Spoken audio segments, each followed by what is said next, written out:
First off, I want to say peace and happy Juneteenth to all of the FBA family out there, and be safe if you're going to celebrate Juneteenth out there. We got a lot of racist, anti-black, white supremacists and collaborators running around out here nowadays looking to do our people no good. I was scrolling around looking for stories to talk about, and I came across this story of a no good white supremacist shown here in the picture who took it upon himself to punch an 11-year-old sixth grader black child in the face. Insane. This cowardice white supremacist punched our young brother in the face for absolutely nothing at all other than being black. So evidently, from what I gather, our young brother who was in the sixth grade was on a school field trip in Bethlehem, Washington, if I'm pronouncing it correct. This cowardice white supremacist Paul Jonathan Bittner attacked our young brother for nothing at all other than the color of his skin and being a white supremacist. You know, white supremacy is a cowardice system, so he took it upon himself to punch our young brother in the face. And he asked our brother, like we were back in Jim Crow era, what are you talking to a white man like that for? You know, white supremacy is a very cowardice system. It only attacks the weak and elderly, or when they got the numbers in their favor to do so, and they scary. The police chief in this particular town even called it a hate crime for him attacking our young brother. This cowardice white supremacist has now been charged with second-degree assault and malicious harassment for attacking a child.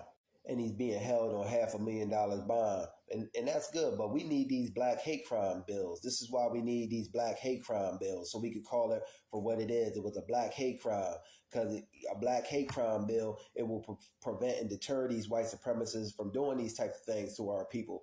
You know, our people will have added protection, and they'll think twice before harming a black person. Because saying and doing is two different things. They're saying it's a hate crime, but they ain't charging it for what it is as a black hate crime. This is why we need black hate crime bill put on the books to protect our people from these type of cowardice white supremacists that's running around here doing these nonsense. And even nowadays, we got to be on guard for them harming our kids. Evidently, from what I gather, there's only a few black people living in this particular town too.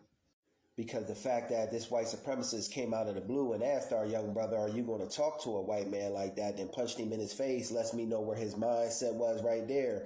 He feels in this town probably is ran by a bunch of no good white supremacists where they got the numbers in their favor for him to feel and act like that. And he also committed his cowardice act in front of a police station, which leads me to believe that that town has a lot of racist, anti-black, white supremacy activity going on in it. And just because the police chief says it's a hate crime, this town reeks of white supremacy, if you ask me, because just the fact that he was bold enough to commit his cowardice act of punching one of our young brothers in the face in front of a police station says a lot, if you ask me. But I couldn't have let this go down on my watch if I would have seen it. And it for sure as hell couldn't have been my kid, because he wouldn't even have made it to the police station to be charged with anything, if you get my drift. But be safe out there, FBA family, and happy Juneteenth. And be on guard and vigilant. Just my thoughts on the matter. Peace.